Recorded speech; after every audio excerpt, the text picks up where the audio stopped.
This video was initially supposed to be me talking about a bunch of new gen manga since that's all I've been reading as of late. Oh, also, I'm running out of ideas already. I just needed to read a couple more series so I could start the video. And then I got to Dandadan. And now this is just a Dandadan video. Before this video starts, lore drop. I promise this is related and not just me talking about nothing. Oh, by the way, like the video if you like this video. What? Why? I can't plug it all. This is Tatsuki Fujimoto. And if you don't know who this is the guy who posted a video of him trying to float on YouTube and the guy who pretends to be his own imaginary little sister on Twitter. Oh yeah, and he also wrote Chainsaw Man and Fire Punch, but the other ones are more important. And some of Fujimoto's assistants have left to make their I used the wrong there. God damn it. Their own manga. And I don't know what was happening behind the scenes, but every single one of them decided to make some absolute fucking bangers. Yuji Kaku wrote Hell's Paradise and Ayashimon. Tatsuya Tendo wrote Spy Family, which is a funny juxtaposition to Hell's Paradise. And then Yukinobu Tatsu wrote Dandadan, which is the manga I'm going to talk about. See? You're like, whoa, yo, it's related, I told you. Actually, what was the point of this random tangent / lore drop? Oh yeah, Dandadan is just as much of a drug trip as Chainsaw Man is. Actually, I could have just said that, but it'd be done with it. But no, I decided to go on a completely random tangent. My brain works, and my brain doesn't work. I'm moving on. Dandadan is weird. Like, extremely fucking weird. It's been a while since I read something that's left me questioning what was happening half the time. You must have seen this panel right here, which is the sole reason why I got into this manga, because I needed to know the context why there was an entire page dedicated to this, and someone realizing they had no balls. I don't think words are enough to show the pure insanity of this manga, so let me just show you what happens. Okay, let me just get this out of the way. This is Momo. She believes in spirits. And this is Okarun, not his actual name. I will get to that later. He believes in aliens. And what the fuck is going on with his hair? Like, how do you even get this haircut? Like, don't worry. This hair gets fixed later through other means. Momo means? Fuck. Momo meets Okarun after seeing that he's being bullied by his classmates. And upon saving him, we see why he is being bullied, because he believes in conspiracy theories. And I hate that this isn't the first time I've seen Obama in a manga. Why Obama? Some dialogue happens between these two and an argument starts because Momo says that aliens don't exist. And Okarun's like, nuh-uh, and says that spirits don't exist. So they dare each other to go to two specific areas to prove that the things that they believe in are real. Momo goes to an abandoned hospital and Okarun goes to a haunted tunnel. And they both end up fighting nothing. And the manga just ends there. Yeah, this manga's a one shot. Sorry, thanks. Yep, thanks for watching the video. Leave a like and subscribe. I'm kidding. Momo gets abducted by aliens with metal tentacles who want her banana organ. And Okarun gets attacked by an old spirit lady named Turbo Granny who wants to make who wants him to suck on her teeth and for her to gobble on his schlong. Why do both of these creatures they encounter want the reproductive organs? I don't know. Why are you asking me? I'm just as confused. To make a long story short, Okarun gets possessed by Turbo Granny, which lets him to turn into this creature. And Momo finds out she has psychic powers through the power of traumatic life experience. They end up saving Momo, but not Okarun, who ends up losing his dick and balls to Turbo Granny, and ends up becoming the whole objective of these two, to help him get his cock and balls back. Well, mainly his balls, but they've been turned into golden balls that have a shit ton of spirit energy. God, this manga's amazing. Almost as amazing as Fuawa Cube. Guys, please help me. I have watched Fuawa Cube every single day for the past week. I cannot stop watching it. There is something about this cube spinning to Bao Baos. I can't. Please. This is a cry for help. Someone please help me. This all happens in chapter 1, by the way. And if this doesn't hook you, then you either have no taste or have no taste. I couldn't think of another thing to say here. Wait. Goblin? Goblin-T's nut. I love that newer manga have been having more female main characters as opposed to the generic black-haired, i.e. cardboard MCs. She's the textbook definition of a girl boss with a side of autism, which I don't know about you guys, but I think anything can be made a little better with a bit of the tism. Okay, maybe not too much tism. I love Chibi, by the way. This is absolutely no hate here. If you don't believe me that Momo has slight autism, here's her chewing on a pillow for no apparent reason, or her eating like a gremlin, or her forcibly changing Okarun's name to, yeah, Okarun, that.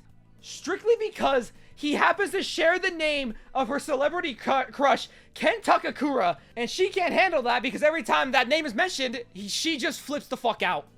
I won't be calling him Ken from now on because I'm illiterate and I don't know the proper pronunciation for his nickname. It's not just her either. Every single person in this manga, regardless of how normal they seem, they're all fucking morons, which I love every single second of it. I love stupid characters.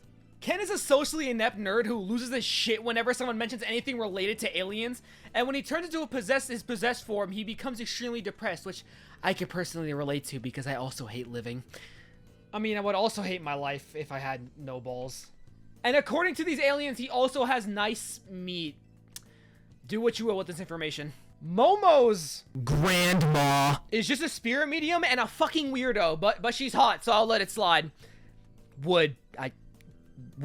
Ida is a narcissist, and I just love me some narcissists. Like Oro Crony from Hololive English Promise. Her new outfit is...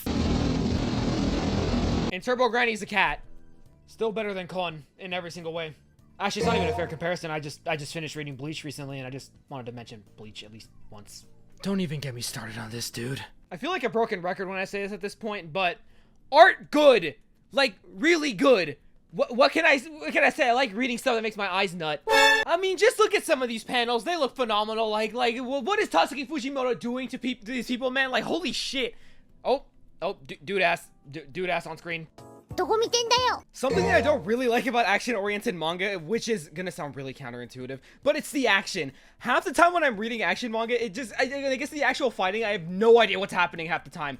But Dandadan actually has some fight scenes that my tiny brain can actually tell what's going on. I mean, when we have shit like creatures shooting hydro pumps slicing through buildings, sandworms, and someone fighting with energy soccer balls, I would be very surprised if the action was bad. Like, I mean, how would you mess this up? But I feel like this is something that newer gen manga have been excelling at, as opposed to stuff like Tokyo Ghoul, where I just gave up trying to understand what was happening in the later fights, because what is even happening here? Then again, this could just all be a skill issue because I can't read. And a lot of the monster designs in this manga are just sick as hell. A lot of the aliens and spirits are based on real-life cryptids, like the Loch Ness Monster, Flatwoods Monster, Dover demons that speak Spanish for some reason.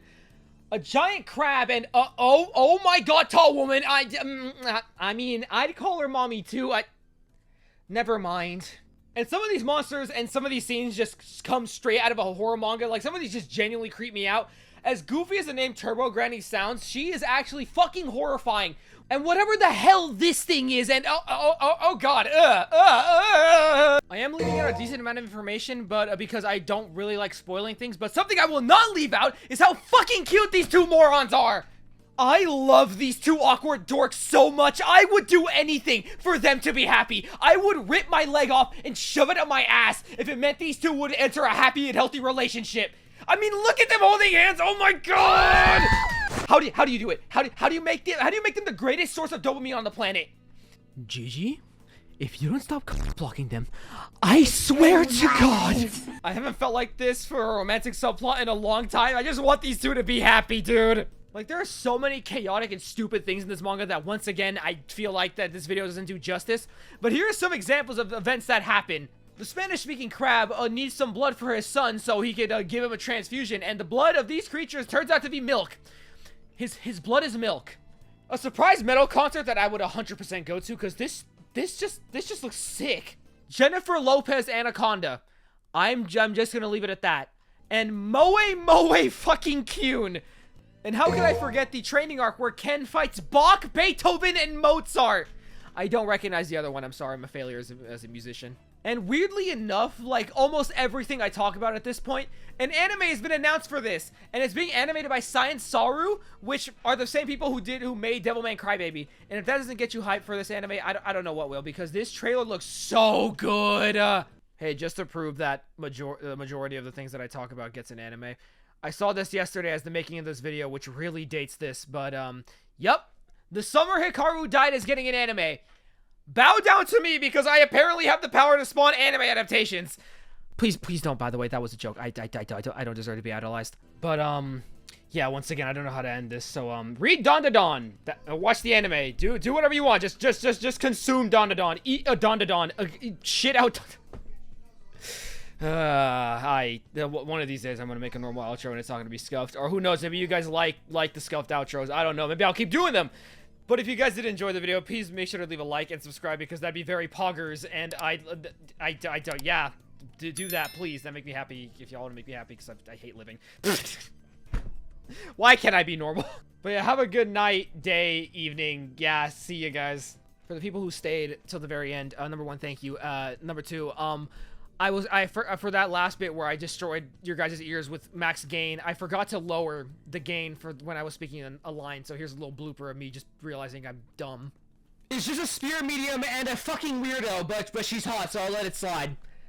Wood. I just realized I had the gain all the way up from the last line. God damn it, why am I so bad? Well, that's gonna be a blooper.